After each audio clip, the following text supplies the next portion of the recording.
It's got to be real.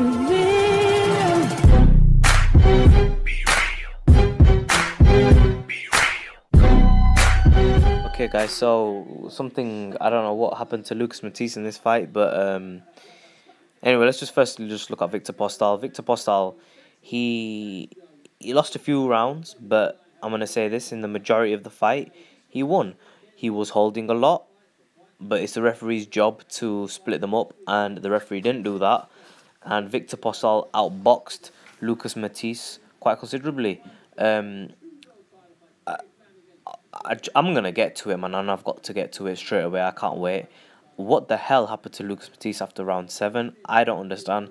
That knockdown that happened, he was not severely hurt off it. He gave up, and I just don't understand. Like, you're fighting for your world title dream. Why would you give up? Like, over what? Like, your hand's broken, your nose is broken. You fight on. You know what I mean? Like, if it's your world title dream, I don't understand how you give up like that. He had a tremendous 2 rounds. Was it the 6th and the 7th round? He had, or was it fifth or fourth and fifth round?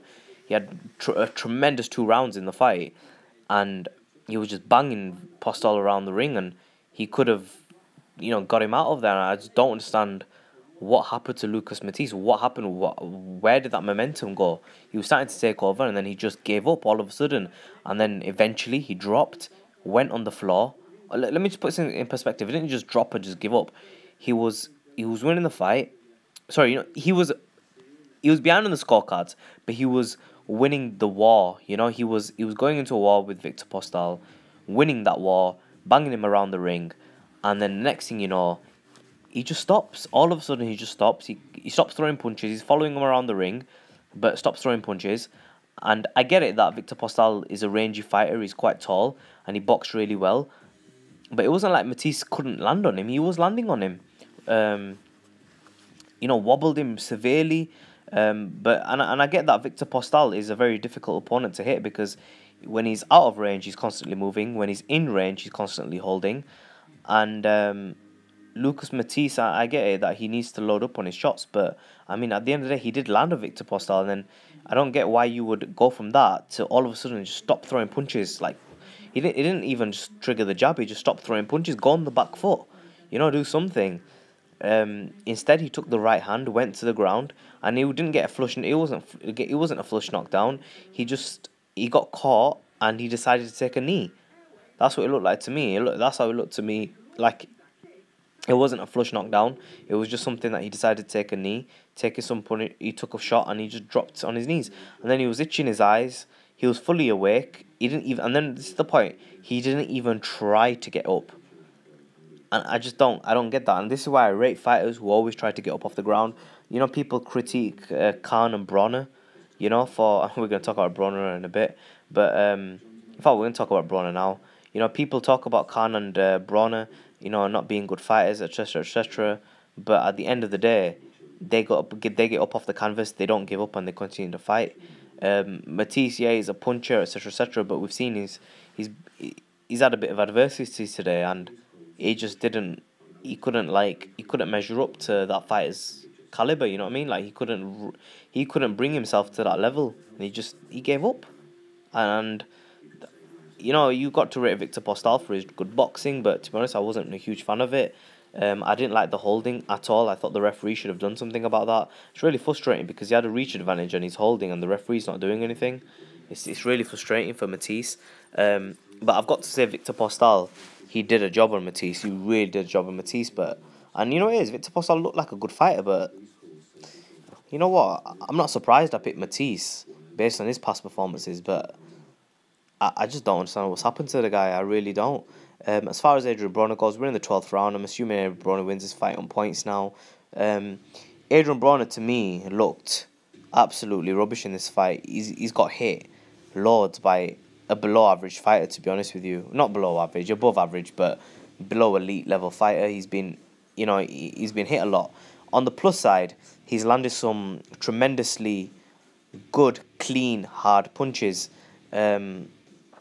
Sometimes, but he has been counterpunched quite a bit in this fight, and I think that the thing about Adrien Broner is that he's so flat-footed. Like, it's ridiculous how flat-footed he is. He stayed more still in this fight than he has done in the previous 3 fights.